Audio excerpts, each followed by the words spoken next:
வணக்கம் உறவுகளே, எல்லோரும் அப்படி நல்ல சுமையாக இருக்கிறீங்களா? இன்றைக்கு கௌரி கிச்சனில் என்ன ரெசிபி ஒன்று பார்ப்போம். சாம்பார் ரெசிபி ஒன்று வச்சிருக்கிறேன். நிறைய விதமான மரக்கறிகள் சேர்த்து இந்த சாம்பாரை சமைத்திருக்கிறேன்.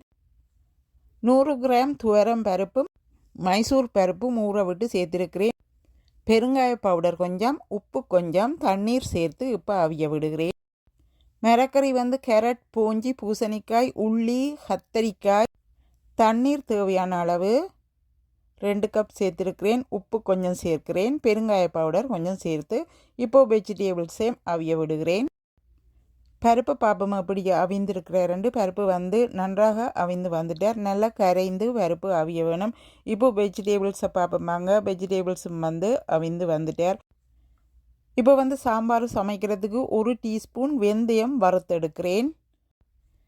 சாம்பாருக்கு எப்போதும் நல்லெண்ணெய் சேர்க்க வேணும். நல்லெண்ணெய் டேஸ்ட் கூடவா இருப்பார். பெருஞ்சீரகம் 1 டீஸ்பூன், கடுகு 1 டீஸ்பூன், நறுக்கிய ஒரு பெரிய வெங்காயம், 6 செத்தல் மிளகாய் துண்டுகள், கொஞ்சம் கறிவேப்பிலை, உப்பு கொஞ்சம், எல்லாத்தையும் ஒன்றாக இப்போது மிக்ஸ் பண்ணி விடுகிறேன் 1 நிமிடம்.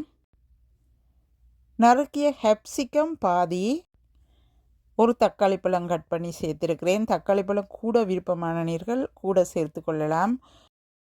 தனியா பவுடர் 2 டீஸ்பூன், கொத்தமல்லி பவுடர், சாம்பார் பவுடர் என்னுடைய சாம்பார் பவுடர் தான் 1 டீஸ்பூன் சேர்த்துக்கொள்கிறேன். கறி பவுடர் 1 டீஸ்பூன் சேர்த்துக்கொள்கிறேன். உரைப்புக்காக சேர்த்துக்கொள்கிறேன்.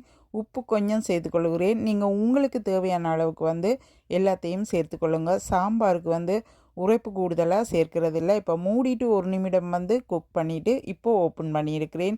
நான் ஓயில் எப்போதுமே குறைவாக தான் சேர்க்குறேன். உங்களுக்கு தேவையான நீங்கள் கூட சேர்த்துக்கொள்ளுங்க.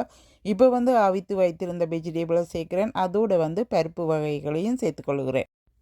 கைப்பிடி அளவு தேங்காய்ப்பூ எடுத்து அதற்குள்ளே என்னுடைய சாம்பார் பவுடர் கொஞ்சம் சேர்த்து அரைத்து சேர்த்திருக்கிறேன். அதோடு கொஞ்சம் புளியும் சேர்த்து இப்போது மூடி விடுகிறேன். 15 நிமிடங்கள் கறியை நன்றாக அவிய விட்டு இப்போது கறியை ஓப்பன் பண்ணுகிறேன். பாருங்கள் எப்படி இருக்கிறாருன்னு சொல்லி. இந்த நேரத்தில் நான் ஏற்கனவே தாளிப்பில் கொஞ்சம் கிள்ளி வைத்திருந்தேன். நான் அதை லாஸ்ட்டில் இப்போ சேர்த்துக்கொள்கிறேன். கடைசியில் கொஞ்சம் கபேஜ் சேர்த்துருக்கிறேன். மல்லி இலை இருந்தால் மல்லி இலை சேர்த்துக்கொள்ளுங்க. ஆகலும் கடைசியில் சர்க்கரை 1/2 டீஸ்பூன் சேர்த்துருக்கிறேன். இப்போ சாம்பார் ரெடி ஆகிட்டார். வெஜிடேபிள் சாம்பார் பாருங்கள் எப்படி இருக்கிறாருன்னு சொல்லி.